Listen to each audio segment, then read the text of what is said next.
Hey YouTube, before this video begins, this isn't a normal video for me. This video is meant to be nostalgic and taking you back with me through some of my greatest memories. If you like the video, please leave a comment, as I'll be very interested in what you guys think about this style of video. I hope you all enjoy, and let's jump into it. Some of my best memories didn't happen in the real world.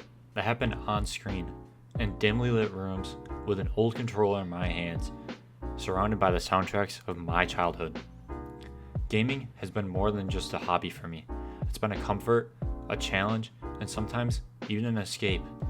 In this video, I want to take you back with me to the games that made me fall in love with gaming, the ones that shaped what gaming truly is, and the ones I still think about years later. This is my story, my gaming history. Now, if you want to follow my gaming journey, we've got to rewind all the way back to 2006. That's where it all began. Even saying that now, 19 years later, is wild to me. I was just 3 years old when I picked up a PlayStation 2 controller for the very first time. And you might be wondering, what game started it all? The answer? Monster Jam Maximum Destruction. This game still hits me with a wave of nostalgia. I've always loved vehicles, even as a little kid. That's something you'll see popping a lot throughout this video. Back then, my favorite show was Thomas the Train Engine, and that love for anything on wheels quickly branched out into an obsession with monster trucks. I even got to go to a real Monster Jam event a year later in 2007. I'll never forget it. My uncle caught a t-shirt fired out of the t-shirt cannon. He jumped like a Michael Jordan dunking a basketball, or Randy Moss snagging a pass, just to get that shirt for me. That moment burned into my brain forever. The game itself was packed with variety. It had 26 original model trucks, plus add-on trucks, and even unlockable champs, upgraded versions of the originals, complete with gold rims and a champ flag flying proudly in the back. The maps were just as exciting, from the Big Apple in New York to the Las Vegas Strip, and other places like junkyards, military bases, and jungle temples. You could break through walls, collect points, and pick up wild weapons, flamethrowers, railguns, machine guns, you name it. My favorite mode? Deathmatch. Honestly, it was like the early days of Battle Royale. You had to be the last truck standing to win. And come on, a demolition derby with monster trucks and weapons? If you asked 3-year-old me, saying no to that wasn't even an option. After Monster Jam, I was hooked. I started playing whatever I can get my hands on. But there was one game that stood out, not just because it was fun, but because it showed me a whole new side of gaming. The kind that sticks with you long after you turn the console off. Monster trucks were just the beginning. In 2007, my love for wheels took on a whole new form with dirt bikes. That year, I got my hands on MX Unleashed, and man, that game had me locked in. I wasn't kidding when I said the obsession with anything on wheels was real. MX Unleashed wasn't just about dirt bike racing. It had open world freestyle modes, races against other wild machines like monster trucks, dune buggies, helicopters, and even biplanes. And the best part, if you beat them in the race, you unlocked them and you could ride or fly around the map however you wanted.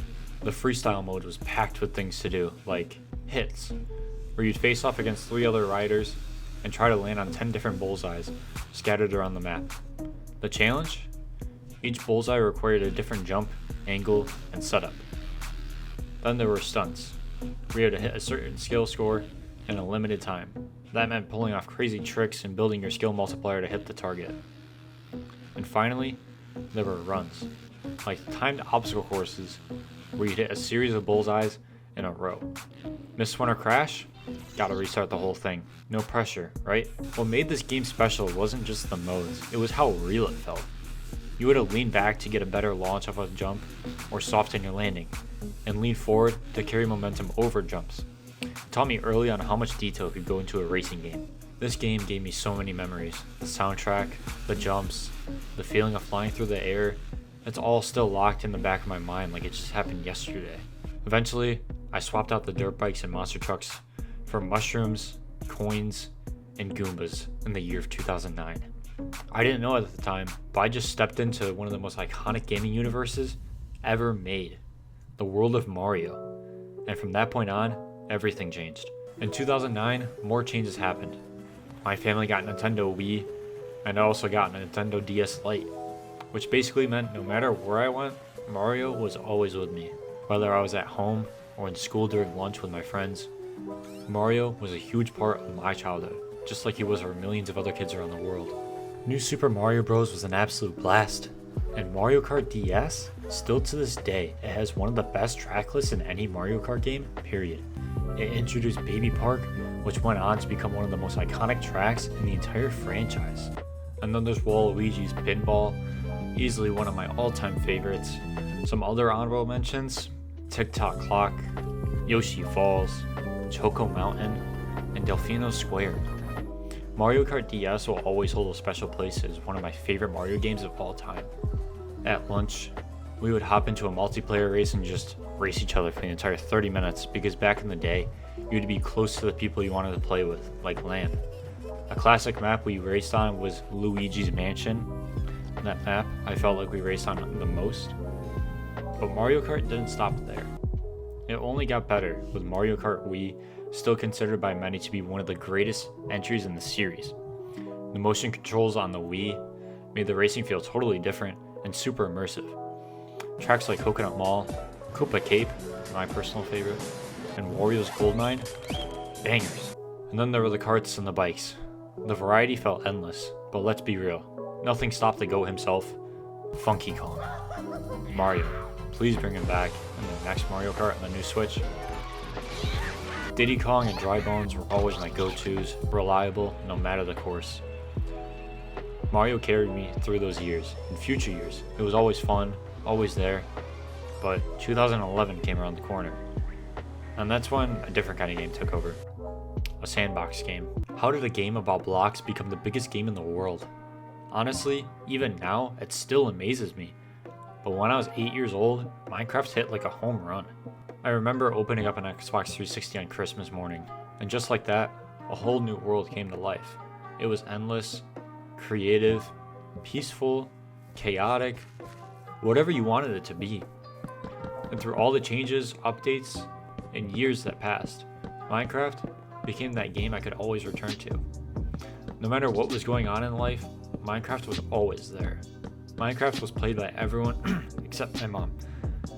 But seriously, it was amazing. You could do anything. I mean, people were literally building computers inside of Minecraft that could play Minecraft. Like, what? I don't need to explain the game. Everyone knows it. A free world with endless possibilities. Like discovering the Nether for the very first time. Just slaying the Ender Dragon and the Wither. It was mind-blowing. For me, it started on my iPod. I spent hours as a kid searching for diamonds. And every time I thought I finally found some, nope. Lapis lazuli. Like, come on. I'm 8 years old. I don't care about whatever this blue pickle thing was. I just wanted the diamonds all my friends kept bragging about. My sister eventually got hooked on the Xbox 360 version. She was all about creative mode. While I was stuck in survival, struggling for diamonds, she was out there building a mansion in a super flat world. Eventually, I gave into the creative mindset too. After school, I'd spend hours building with her, and that little super flat world, it turned into a full-blown city. And I'm not joking when I say city. We had an entire suburban neighborhood, a mall, a theme park with roller coasters, mini games, a highway system. It was wild. Even my dad got into it. He'd stay up late working on massive castles in his own world. Everyone was hooked. Minecraft wasn't just a game at that point. It was a whole shared universe for everyone, no matter the age. Alright, it's time to grow up. No more fantasy worlds, no more pixelated blocks. We're leaving behind creative mode and stepping into something a little more serious. My parents were always super strict about what I could play, but eventually they gave in. And that's when I got my hands on my very first-person shooter, Halo 4. Halo 4 was the first game where I got to experience a real campaign, Master Chief, Cortana, and an actual story that pulled me in. But the real game changer? Multiplayer. In 2013, Halo 4 introduced me to online multiplayer for the first time, and it opened the floodgates. From Team Deathmatch to Capture the Flag, I was hooked. Not to also mention Infected, but I'll touch on that in a bit. And let's be honest, who didn't love Capture the Flag in gym class? Now imagine that with energy swords and jetpacks. And don't even get me started on my weapons. The battle rifle and the DMR, those were my weapons. Clean, reliable, and deadly. I also loved creating different loadouts, custom classes, gear setups. That whole system just felt next level. I know people swear by Halo 3 or Reach, and yeah, I came to love those too, but for me, Halo 4 was it, and that was my Halo. And 2013 didn't stop there. That year, it just kept dropping bangers. After all the chaos of Halo's war zones and alien invasions, I found myself craving something different, something fast, something smooth. And that's when Forza Horizon came flying in, no pun intended. It was still action, still adrenaline, but instead of energy swords and plasma grenades, I was burning rubber across wide open roads, behind the wheel of my dream cars. Forza Horizon wasn't just a racing game, it was freedom, open world, open roads, and endless possibilities. Whether it was weaving through traffic at top speed, or just cruising with the sunset in the rear view, this game felt different. And as someone who grew up loving anything with wheels, Forza was a no-brainer. The first time I got my hands on Forza Horizon, it wasn't even on my own console. I was at a friend's house, and the second I touched that controller, there was no turning back. It had that same open world energy that I fell in love with in MX Unleashed. But now, I was behind the wheel of some of my dream cars. From street races to open road cruising, to two of the best multiplayer modes in Forza history, King and Infected. We all know how Infected works. Someone starts out infected, and their goal is to tag other players until everyone's caught. But the twist in Forza, each match took place in its own custom arena sliced out of the Colorado map Forza was in. And of course, with every game, there's always a few creative glitches. If you knew what you were doing, you could slam into a wall just right or hit a jump perfectly and fly out of the arena, infected or not, and drive around the actual map. It was chaotic, it was broken, it was awesome. Then there was King. Simple rules, steal the crown and hold it for as long as you can. But this wasn't just about speed for me. It was personal. I loved football growing up, and watching guys like Barry Sanders duke defenders out of their shoes always blew my mind. So in Forza, I'd bring that same energy. While most people would just race around the map's edge full speed, I'd be cutting into warehouses, baiting players, slamming on the brakes right as they try to T-bone me.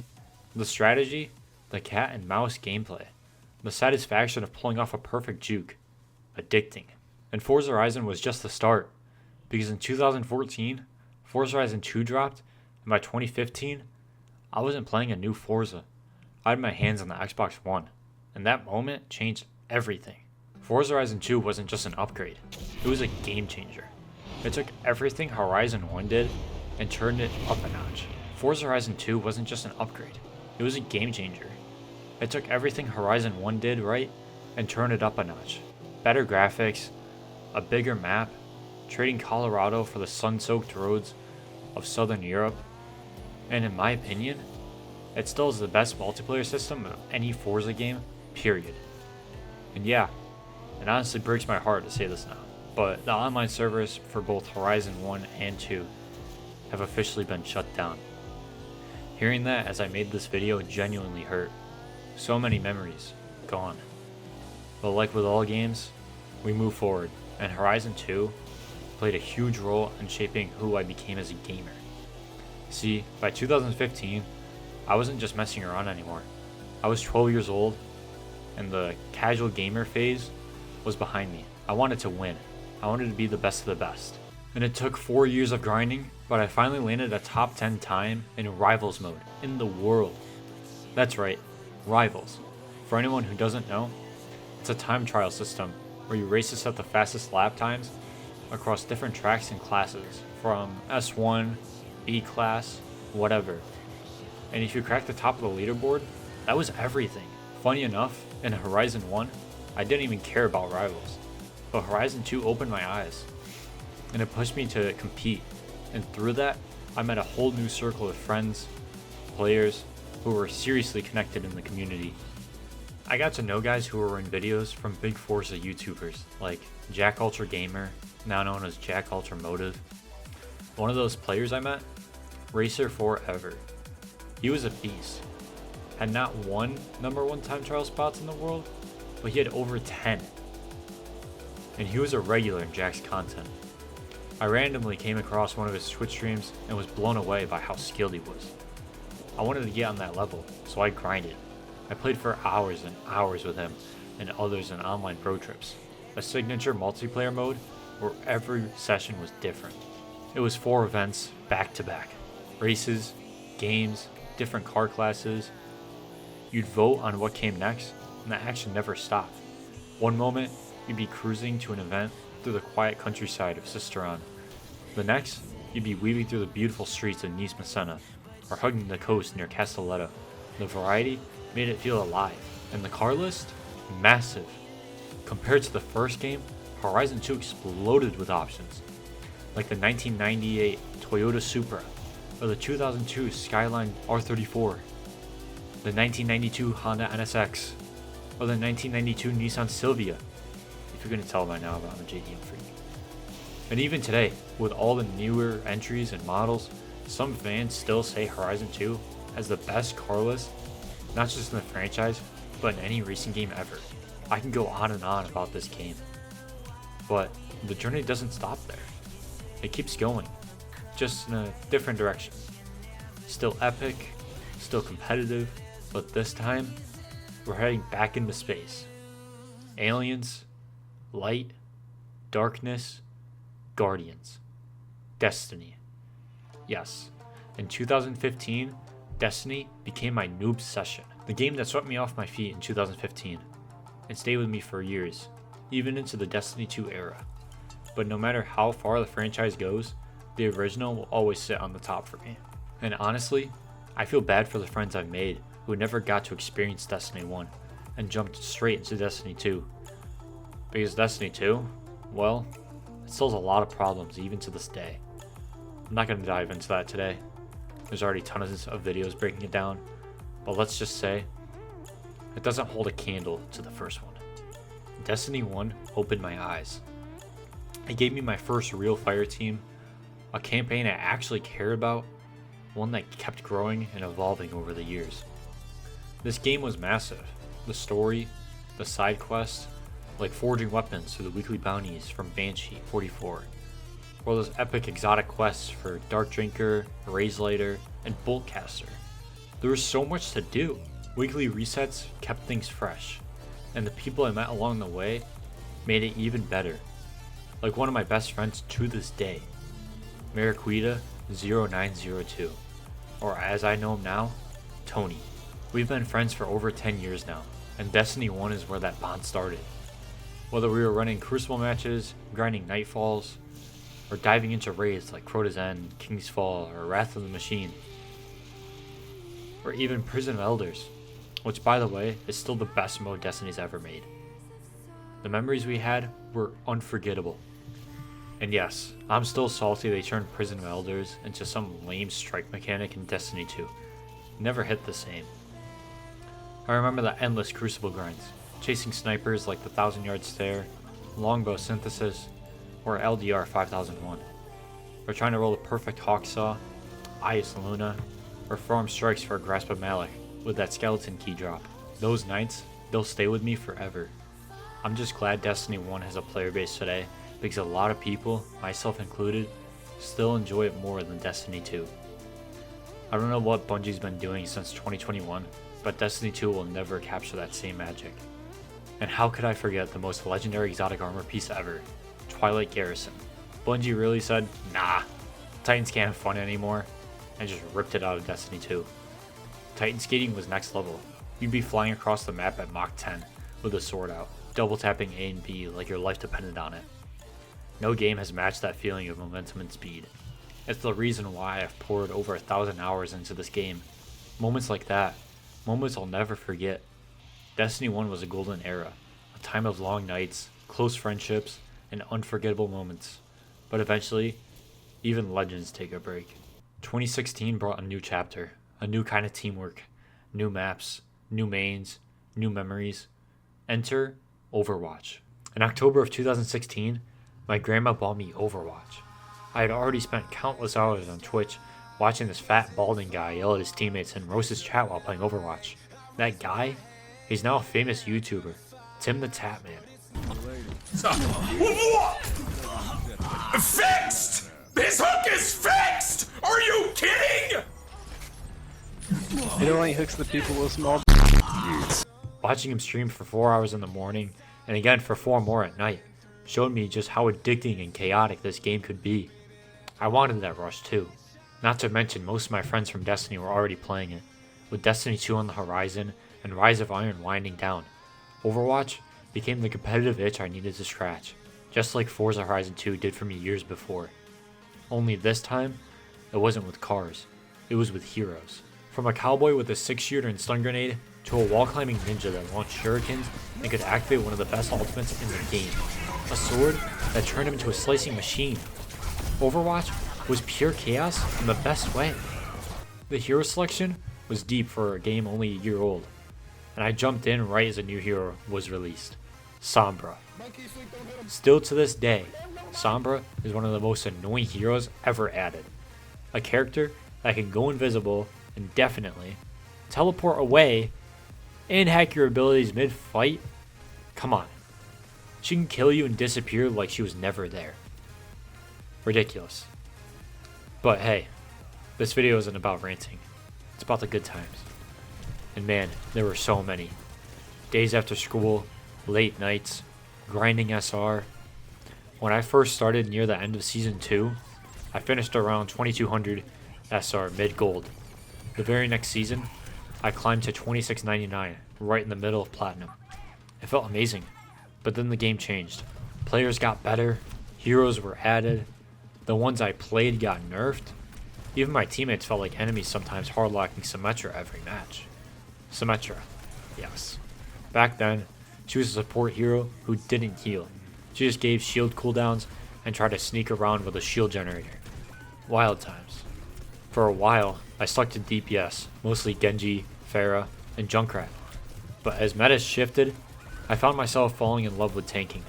Winston and Reinhardt became my go-tos, thanks in part to watching XQC do his thing.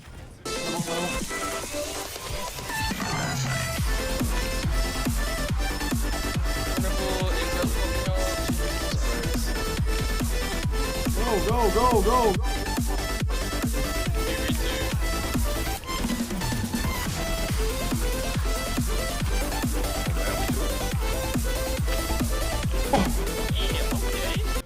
Then came GOATs. 3 tanks, 3 healers. The most busted meta Overwatch has ever seen. It was boring, but it dominated.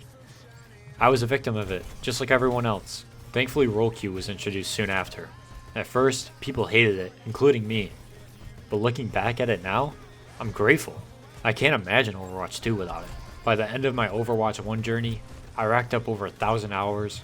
I reached silver border, which meant I hit over level 500, actually finishing at level 576. That system was so cool. Sadly, it was scrapped in Overwatch 2. But hey, at least we still have Sombra, right? Anyway, I had over 150 hours on Genji alone. My friends used to call me a weeb for maining him. He's literally an anime character. Back then, I denied it because I hated anime. But now, I'm on Season 3 of Demon Slayer, so I guess they were right. As much as I was hooked on Overwatch in 2016, it came to an end, and Overwatch in 2017 wasn't done with me yet. Just when I thought I found my game, another one came out of nowhere, completely flipped the gaming world upside down. It wasn't some huge franchise or long-awaited sequel. It was a free-to-play, cartoony-looking battle royale, Fortnite. The first time I saw it, it was played by Tim the Tatman on stream. It wasn't a decision like, hey, look at this game. He got sponsored from Epic Games. And little did we know how big Epic Games would become. 2017, man, what a year. I remember the start of my freshman year of high school like it was yesterday. Fortnite had completely taken over our school. People who never used to talk to me, mostly older students and upperclassmen, suddenly knew who I was, all because of Fortnite. My friends hyped me up, telling people how good I was at the game. And it's true, I was a decent builder with some exceptional aim. I started hitting crazy clutch wins, and kids in my class actually started befriending me because I was better than they were and they wanted to win. I still vaguely remember my first solo win. I even streamed it on Twitch, but I had just started out and the VOD got deleted pretty quickly because of my settings. I went from nervously camping in bushes during solos to taking high-risk fights in duos and squads with people I never thought I'd be friends with. See, I was always the weird kid at school, the one no one really talked to. That's why gaming was my escape. I didn't have many friends, just close ones. But when Fortnite blew up, that changed. Suddenly, I was pretty popular among my class because of the people I played with and the way I played the game. I'm so glad I started in Season 1.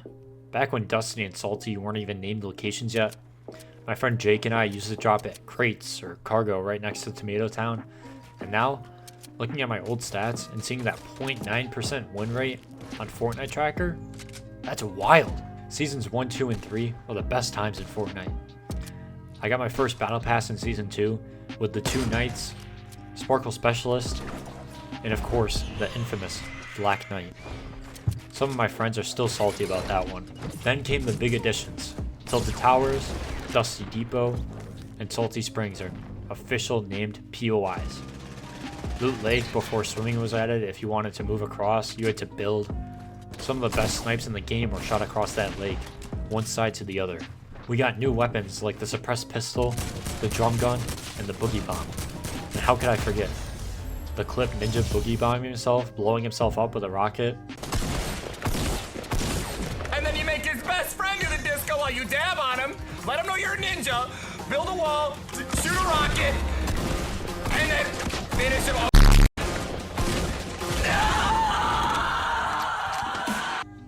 Tim did the same thing while Calvin just watched him dance next to the last enemy. I got it. No, I will. Holy shit.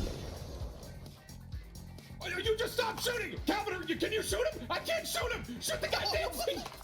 They're on! They can't! Oh, that's it, baby! What a way to end! Wow! What a game, dude! That stuff is legendary. So many memories, both personal and from the content creators we loved watching. Season 3 continued that energy with John Wick as a tier 100 skin, the meteor crashing into Dusty Depot, and the introduction of Kevin the Cube. Watching Kevin move, smashing people, and dissolving into Loot Lake, streamers had 24/7 cams just tracking his every move. It was wild. The crossbow was another highlight. As quiet as a whisper, almost as deadly as a bolt-action sniper. I hit so many clips with that thing. But like every game in this video, Fortnite eventually started to fade for me. After Season X, when the new map and the new mechanics dropped, Fortnite wasn't just the same, and honestly, I think a lot of the player base felt the same way. Still, nothing can take away those early days. That magic, that feeling. Fortnite in 2017 wasn't just a game, it was a cultural shift. And for me, it was life-changing. After Fortnite started to fade out for me, I found myself bouncing around, looking for that next competitive rush, that next obsession. And then came a game that looked so simple on the surface. Cars playing soccer, but somehow had the perfect blend of chaos, skill, and pure adrenaline. Rocket League. This game hit different. I didn't expect to get so hooked on something this weird and unique, but man, it took over fast. Rocket League is still one of those games I can go back to today and genuinely enjoy. Yet somehow, I'm still stuck in the same rank. But honestly, this game has given me more than just ranked anxiety. It opened up new friendships, like the kind where we actually meet up in real life. And I can't wait for RLCS 2025 in Raleigh, my first in-person RLCS event. Hyped. I first got back into Rocket League by playing it at a friend's house. Technically, I started through Xbox Game Share. Yeah, remember that? Not sure if it's even still a thing. But once I started, I got hooked fast. I just wanted to keep improving. The skill ceiling in this game is unlike anything I've played. The mechanics you can learn feel endless. I remember the first time I managed to just drive around the map on the wall. It felt crazy. I was in a private match with my friend Ashton and his stepdad. And his stepdad kept yelling at me, just get off the wall, while I just sat there laughing my ass off. And then there's Ashton's other friend. This dude didn't even know ball cam existed. He played Rocket League without it. Wild. And I'll never forget the iconic RLCS moments, especially Justin's game time goal. I caught Game 7 with about 20 seconds left. Dignitas had just scored, and I'd lost all hope and NRG. Then the unthinkable happened. The stadium erupted. It might not be the best shot in RLCS history, but it's definitely the most iconic. the pressure, the angle, the moment, everything came together. Alive, Turp wasn't there, bounces into the corner, energy still around, Justin is there for the shot, Justin! This is Rocket League!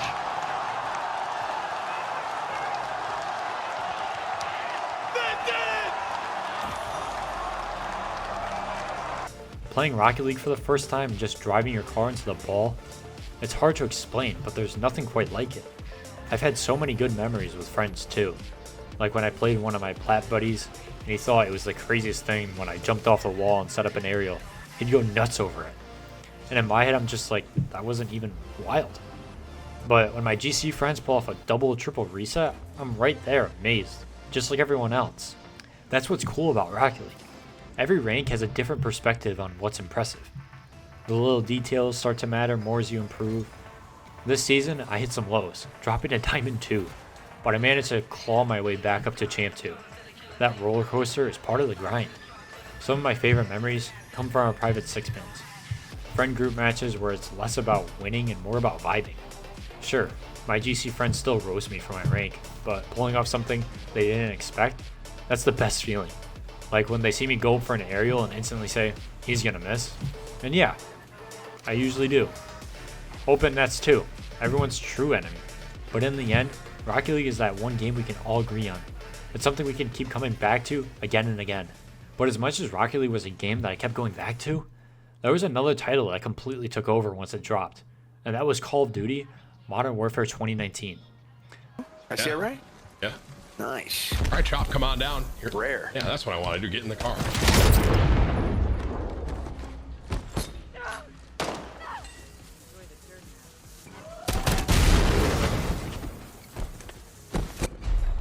This game didn't just mark a return to classic boots on the ground gameplay, it felt like a full circle moment for me. A new era of COD, a new engine, and a whole new obsession was born. Modern Warfare, before Warzone dropped, was already one of my favorite Call of Duty experiences.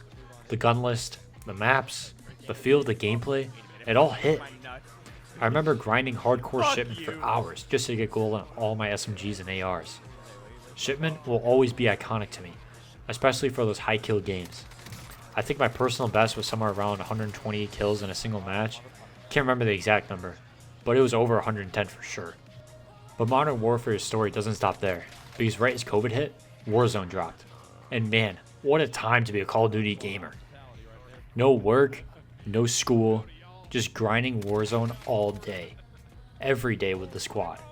Those were some of the most fun gaming sessions I've ever had. We'd hop on with blueprint guns at first, but quickly moved into making our own loadouts, usually pulled straight from Nick Merck's YouTube videos. That game had such a grip on us. I'll never forget some of the high kill games I had. I think my PR was 16 or 18, nothing crazy by today's standards. But back then, it felt like I was on top of the world. Especially when I was running broken setups like the snake shot 357 akimbos. Right top, out. I just naded myself. Dude, that guy just melted. He jumped out, and I mean, to be honest with you, I outskilled him. Those things were ridiculous. Having one in your back pocket basically meant free kills. The M4A1, Grau, and Kilo were always reliable, but the Bruin meta, that was wild. Personally, my favorite, the M13, mainly because I'd watch Cloaksy absolutely melt people with it. Sure, it didn't hit as hard as the Grau or the M4, but it had almost zero recoil. If you hit your shots, nobody was surviving that thing. Snipers were just as memorable. The Kar 98K and the HDR were go-to picks. And after the Kar got nerfed, the SPR 208 became the new favorite for quickscoping. Then there was the R90 shotgun, aka the fire-breathing dragon. That thing made people rage so hard. Probably one of the wildest moments I had in Warzone was when my squad and I accidentally ran into Merc JD and Maven. Actual Call of Duty world champs. I remember jumping through a window and instantly getting beamed. I didn't stand a chance. I pulled up Merc's stream afterward and sure enough, there I was, dead, on his screen. I still think that's insane. I mean, I died instantly. But to a world champ, I'll take that L proudly. But like all good things, Warzone eventually started to fade. Cheaters became more common, and the game just didn't feel the same. Even Nick Merckx rage quit on stream, straight up alt F4 mid-game because of a hacker. Almost funny. Oh, I got. Oh, I'm dead. Cheater, midair. Yeah.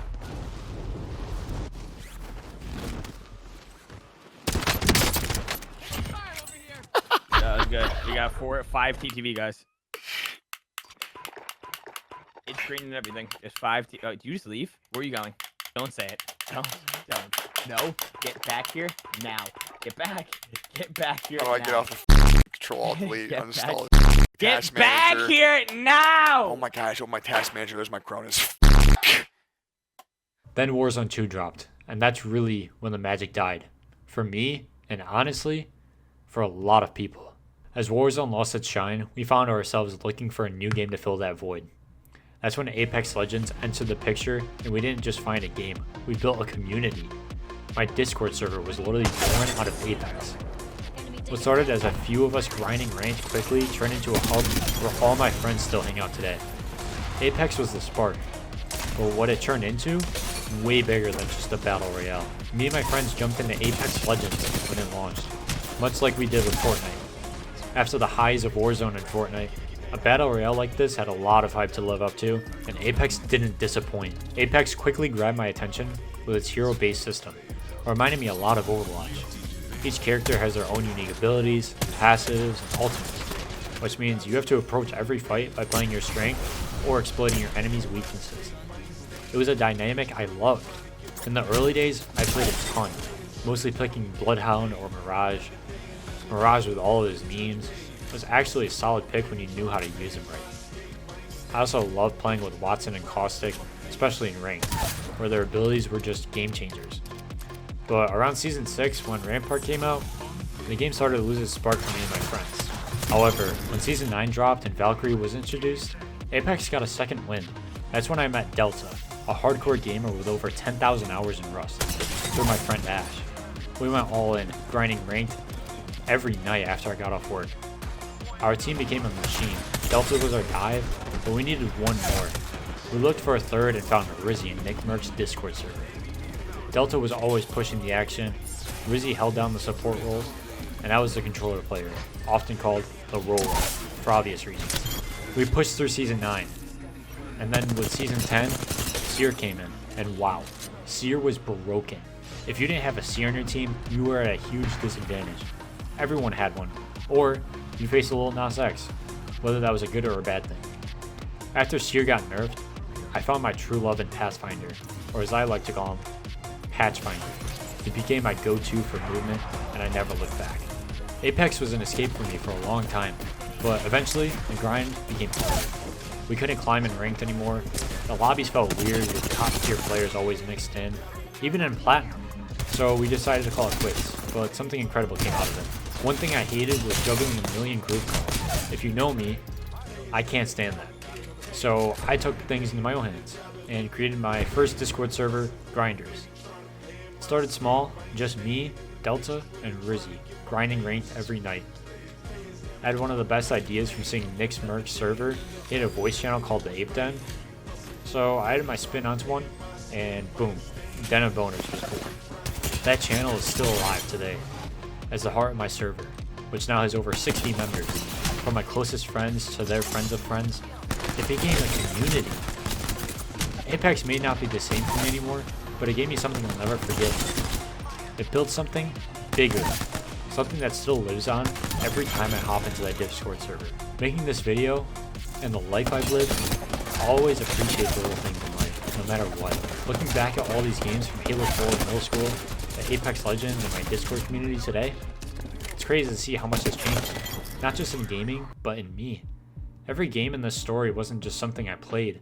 It was a moment in time, a phase in my life, a connection with people I might have never met otherwise. Games give me confidence when I felt like I didn't fit in, gave me my friends when I barely had any, and gave me memories that I still talk about years later.